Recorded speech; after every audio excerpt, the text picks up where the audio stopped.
ప్రభునందు ప్రియులైన మీకందరికీ యేసుక్రీస్తు ప్రభువారి నామంలో శుభవందనాలు తెలియజేస్తూ ఉన్నాం. దైవజనులు బ్రదర్ భక్త సింగ్ గారి పరిచర్యలో నుండి అలసిన వాణిని ఓరడించు మాటలు. జూలై 3. నేను నీ ధర్మశాస్త్రమునందు ఆశ్చర్యకరమైన సంగతులను చూచినట్లు నా కన్నులు తెరువుము. కీర్తన గ్రంథం 119 అధ్యాయం 18 వచనం. మత్తయి సువార్త 1 అధ్యాయం 20 నుండి 25లలో యోసేపునకు స్వప్నములో దేవదూత కనబడుటను చూసుచున్నాము. తనకు ప్రదానము చేయబడిన మరియ గర్భవతి అను సమాచారం యోసేపునకు అందినది. అతడు ఆశ్చర్యపడి ఆమెను రహస్యముగా విడనాడనుద్దేశించెను. 19వ వచనం. ఏ మానవుడైనను యోసేపు తలంచినట్లు తలంచి ఉండును. ప్రపంచ చరిత్రలోనే కన్యక గర్భవతి అగుట అను విషయము వినబడలేదు. యోసేపు మిక్కిలి బాధపడెను, నిరుత్సాహపడెను. అందువలననే దేవుడు అది ఏ విధముగా జరిగినదో తెలియచేయుటకు దూతను పంపెను.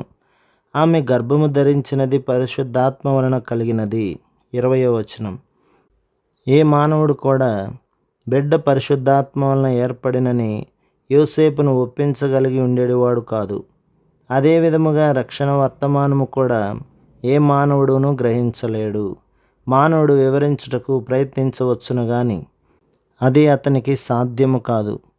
అవి ఆత్మానుభవము చేతనే వివేచింపదగును. కొరింథీయులకు రాసిన మొదటి పత్రిక 2వ అధ్యాయం 14వ వచనం.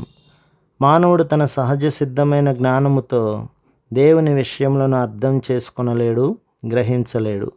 ఒక వ్యక్తి ఎంత జ్ఞానము గలవాడైనప్పటికీ ఆత్మీయ విషయములు ఏ వ్యక్తికి కూడా అంత సులభముగా అర్థము కావు.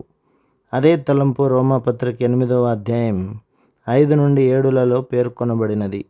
సామాన్యమైన మానవుని మనస్సు రక్షణను గురించిన దైవిక సత్యమును గ్రహించలేదు, అర్థం చేసుకొనలేదు.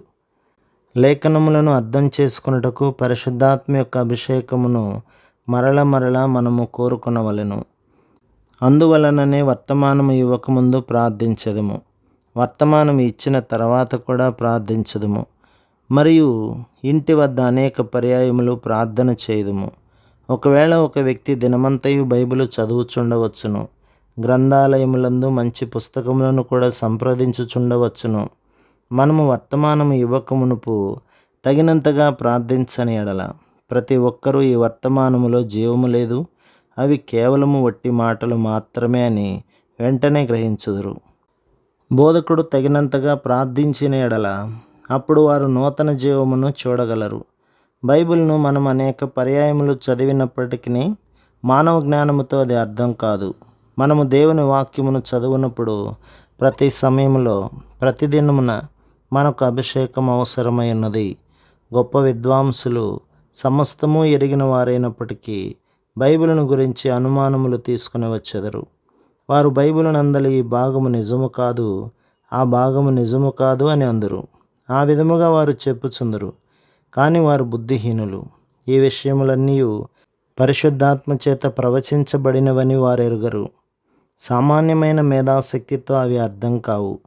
ధర్మశాస్త్రమును బోధించువాడైనప్పటికీ పరిశుద్ధాత్మ సహాయం లేకుండా అతడు అర్థం చేసుకొనలేడు.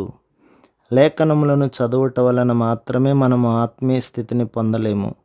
మన ఆంతర్యములో పరిశుద్ధాత్మ పనిచేయుట అనున్నది మన జీవితములలో ఎంతో అవసరమైనది. ప్రభువా, నేను నీ ధర్మశాస్త్రమునందు ఆశ్చర్యమైన సంగతులను చూచినట్లు నా కన్నులు తెరువుము అని మనము మరలా ప్రార్థించవలెను. కీర్తన గ్రంథం 119 అధ్యాయం 18వ వచనం. ఎందుకనగా ఇది దేవుని వాక్యము, మనుష్యుని మాటలు కావు.